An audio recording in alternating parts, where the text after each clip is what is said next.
Dear friends, today movie reviewல Planet of the Apes படத்தோட 4th part உலகம் முழுசும் release ஆகி சூப்பராக ஓடிட்டு இருக்கு. இந்த படத்தினுடைய ஸ்டோரி என்ன அப்படின்னு பார்த்துட்டு இதனுடைய பாசிட்டிவ் என்ன நெகட்டிவ் என்ன, இந்த சம்மர் சீசனில் குழந்தைகளோட ஃபேமிலியாக போய் என்ஜாய் பண்ணுறதுக்கு இந்த படம் நல்லா இருக்குமா அப்படின்னு பார்க்க போகிறோம். இந்த படம் ஆல்ரெடி 3 பார்ட்ஸ் நல்லா சக்ஸஸ்ஃபுல்லாக வேர்ல்டு வைடாக ஓடி இருக்கு. அது நமக்கு நல்லா தெரியும். லாஸ்ட் 3 பார்ட்ஸில் நம்ம என்ன கதை பார்த்தோம் அப்படின்னா, ஒரு சயின்டிஸ்ட் அல்சைமர் நோயால் பாதிக்கப்பட்ட தன்னோட ஃபாதரை காப்பாற்றுறதுக்காக ஒரு நியூ வைரஸை கிரியேட் பண்ணுறாரு. அது எந்த அளவுக்கு சக்ஸஸ்ஃபுல்லாக அவங்க அப்பாவை காப்பாற்றும் அப்படின்னு தெரிஞ்சுக்கணும் இல்லையா? அதுக்காக அங்கே இருக்கக்கூடிய மனித குரங்குகள் மேலே டெஸ்ட் பண்ணுறாரு. ஸோ அப்படி டெஸ்ட் பண்ணும்போது என்னன்னா கொஞ்சம் அப்படியே எக்குத்தப்பாக நடந்துருச்சு. என்னாச்சு அப்படின்னா, அந்த ஏப்ஸ் வகை அந்த மனித குரங்குகள் புத்திசாலியாக மாறிடுச்சு, மனுஷங்க மாதிரி திங்க் பண்ண ஆரம்பிச்சிருச்சு. அதே நேரம் என்ன வைரஸ்க்காக அவர் அவங்க அப்பாவை காப்பாற்ற நினச்சாரோ அந்த வைரஸ் நிறைய மனிதர்களுடைய உயிரை பறிக்கக்கூடிய அளவுக்கு ரொம்ப டேஞ்சரஸாக அங்கே மாறிடுச்சு. இதுக்கு இடையில இந்த புத்திசாலியாக மாறின அந்த ஏப்ஸ் என்ன பண்ணுது அப்படின்னா, சீசர் அப்படின்னு சொல்லக்கூடிய ஒரு குரங்கை தலைவனாக ஏற்றுட்டு மனுஷங்கள்டிருந்து விலகி ஒரு பாதுகாப்பான இடத்துக்கு அந்த ஏப்ஸை அந்த சீசர் கூட்டிகிட்டு போயிடுறாரு. அதாவது அந்த குரங்கு கூட்டத்தினுடைய தலைவன் கூட்டிகிட்டு போயிடுறாருங்கிறத இந்த 3 பாகமாக நாம் பார்த்தோம்.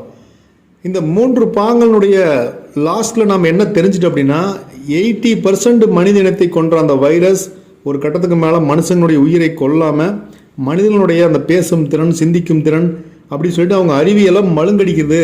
அந்த மாதிரியான வைரஸாக மாறிடுச்சு, இந்த கொரோனா உருமாறின மாதிரி இந்த மாறிடுச்சுன்னு சொல்லி இந்த படத்தை பார்த்தோம். மக்கள்கிட்ட ரொம்ப பெரிய வரவேற்பும் வசூலையும் வாரி குவிச்சுது அந்த 3 பார்ட். இந்த நிலையில தான் முதல் 3 பார்ட்டினுடைய காலகட்டத்திலிருந்து பல தலைமுறைக்கு அப்புறம் இந்த படம் ஆரம்பிக்கிற மாதிரி இந்த கதைக்களம் உருவாக்கப்பட்டிருக்கு.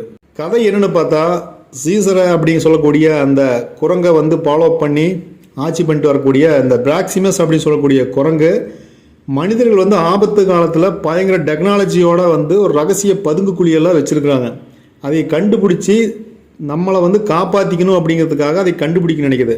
அதை பற்றின டீட்டெயில்ஸ் யாருக்கு தெரியுது அப்படின்னா, இந்த கதையினுடைய ஹீரோயின் மே அப்படின்னு சொல்லக்கூடிய அந்த ஹீரோயினுக்கு ஃபுல்லாக தெரிஞ்சிருக்கு. இந்த பிராக்சிமஸ் குரங்கு என்ன செய்யணும், தன்னுடைய அடியாட்களை அனுப்பிச்சு ஹீரோயினை கண்டுபிடிச்சிட்டு வரணும் அப்படின்னு சொல்லி பிளான் பண்ணுறாங்க. நம்முடைய ஹீரோ இதே மாதிரி ஒரு மனித குரங்குகள் ஒரு பார்ட் வச்சுக்கிறாரு. இந்த பிராக்சிமஸ் குரங்கோடைய அடியாட்கள் என்ன செய்கிறாங்க, போய் சண்டை போட்டு ஹீரோவினுடைய அந்த ஏப் பிரிவு அந்த குரங்குகளை சிலதையெல்லாம் கொன்று சிலதையெல்லாம் அடிமையாக இங்கே கூட்டிகிட்டு வராங்க. இதை தொடர்ந்து இப்போ ஹீரோவும் இதனால் பாதிக்கப்படுறாரு, ஹீரோயினும் இந்த பிராக்சிமஸுடைய குரங்கு கூட்டத்தால் பாதிக்கப்படுறாங்க. ஸோ 2 பேரும் சேர்ந்து இதுக்காக ஒர்க் பண்ணி அதையெல்லாம் காப்பாற்ற வேண்டிய சூழ்நிலையை உருவாகுறாங்க.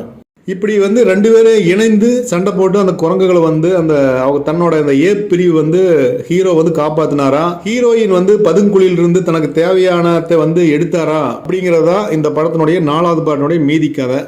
ஏன்னா கதையினுடைய கரு அப்படிங்கிறது இது ஒன்லைன் ஸ்டோரியாக சொல்லணும். இதுதான் அதுக்கு மேலே கதை காட்சி சூப்பராக இருக்குது. கேமரா, விசுவல்ஸு, எடிட்டிங்கு, டயலாக்ஸு, இது கிராபிக்ஸ் அப்படின்னு தெரியாமே அந்த அளவுக்கு வேலை செஞ்சுக்கிறாங்க. அது நம்ம டீட்டெயில்ஸாக சொல்லக்கூடாது. கண்டிப்பாக இது தியேட்டரில் போய் நம்ம என்ஜாய் பண்ணக்கூடிய படம். இந்த படத்தை நீங்கள் பாசிட்டிவ் என்னன்னு பார்த்தா, ஒவ்வொரு சீன்லேயுமே தெரியக்கூடிய பிரம்மாண்டம் சூப்பராக பண்ணிக்கிறாங்க. இது இந்த படத்துடைய பெரிய பாசிட்டிவாக பார்க்கப்படுது.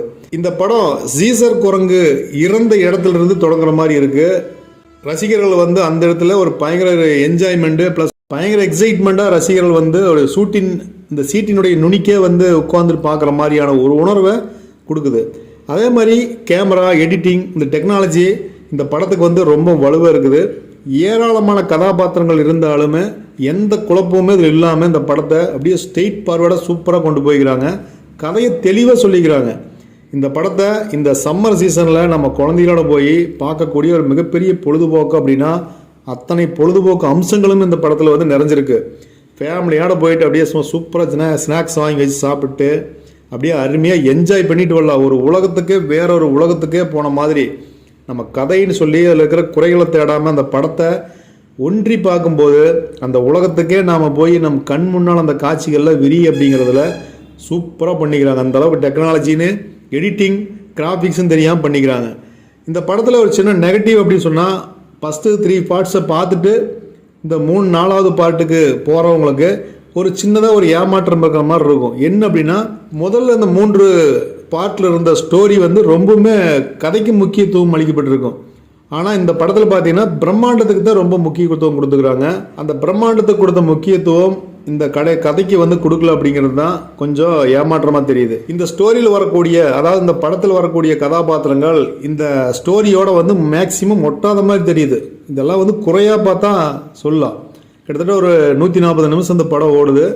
இது வந்து சில நேரத்தில் வந்து இது ஒட்டாத கொஞ்சம் போகிறனால கொஞ்சம் நமக்கு ஜவ் போடுற மாதிரி படம் ரொம்ப லென்த்தாக போகிற மாதிரி இருக்கும். ஸோ இந்த படத்தில் செகண்ட் ஹாஃபில் தான் வந்து வில்லன் வந்து இன்ட்ரோ வந்து கொடுக்குறாங்க.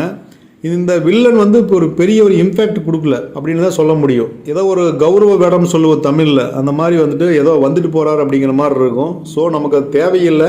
இது நெகட்டிவாக பார்க்கும்போது சொல்லாதீங்க.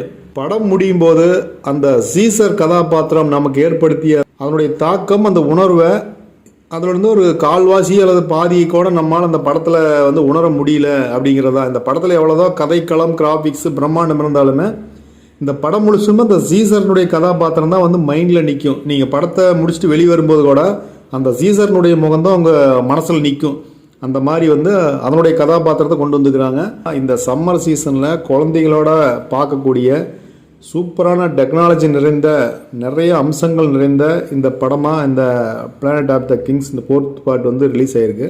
நீங்கள் டெக்னாலஜி வாய்ஸாக நீங்கள் பார்க்க போகணும். இந்த 3 பார்ட்டாக வந்து எனக்கு பெரிய ஒரு இம்பேக்ட் இருந்துச்சு, நான் அந்த தாக்கத்தில் நான் 4வது பார்ட்டு பார்க்க போகிறேன் அப்படின்னா அது கொஞ்சம் உங்களுக்கு ஏமாற்றத்தை கொடுக்கலாம். ஓவராலாக படம் வந்து சூப்பராக இருக்குது. குழந்தைகளோட பார்க்கக்கூடிய படம், குடும்பத்தோடு பார்க்கக்கூடிய படம். நீங்கள் சின்னதாக மொபைலில் பார்க்குறதுக்கு பதிலாக தேட்டரில் போய் பார்த்தீங்கன்னா அதனுடைய பிரம்மாண்டம் அப்படிங்கிறத நீங்கள் உணர முடியும். கதை அப்படிங்கிறத தாண்டி பிரம்மாண்டத்தை நீங்கள் உணர முடியும். ஒரு புது உலகத்துக்கு போன ஒரு மனநிலையை இந்த படம் கண்டிப்பாக கொடுக்கும் அப்படிங்கிறதுல எந்த மாற்று கருத்து இல்லை. ஸோ குழந்தைகளோட போய் தேட்டரில் பார்த்துட்டு நல்லா சூப்பராக என்ஜாய் பண்ணிட்டு வாங்க. நீங்கள் படம் பார்த்துருந்தீங்க அப்படின்னா இந்த படத்தினுடைய கதை உங்களுக்கு பிடிச்சிருந்துச்சா, இல்லை நீங்கள் என்ன மாதிரி ஃபீல் பண்ணீங்க இந்த படத்தை அப்படிங்கிறத கண்டிப்பாக கமெண்ட் பண்ணுங்கள். சப்ஸ்கிரைப் செய்யாத நண்பர்கள் மிஸ்டர் எஸ்கே சேனலை சப்ஸ்கிரைப் பண்ணி ஒரு சப்போர்ட் பண்ணுங்கள். இன்னொரு புது படத்தில் நாம் புது மூவி ரிவ்யூவில் நாம் மறுபடியும் மீட் பண்ணலாம். தேங்க்யூ, பாய்.